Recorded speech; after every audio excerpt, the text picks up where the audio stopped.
Welcome to Penrose Learning, where we make understanding easy. You start right now by confirming you're logged into the correct Notion workspace and have edit rights. Once confirmed, locate the template file or page you want to upload.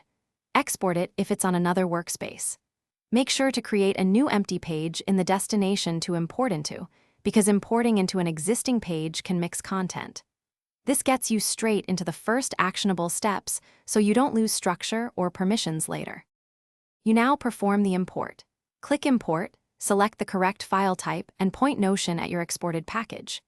As items appear, take time to map database properties. Make sure select fields, date formats, and person relations match the destination schema.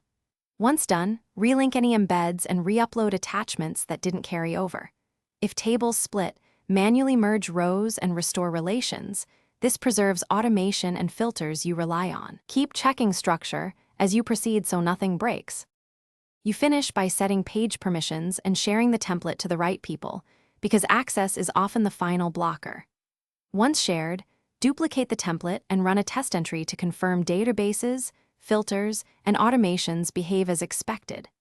If something fails, make sure to re-upload missing files or re-export from the original workspace.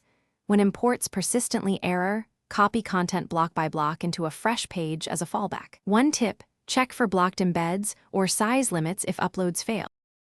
Thanks for watching. If this was helpful, leave a like and consider subscribing. See you next time.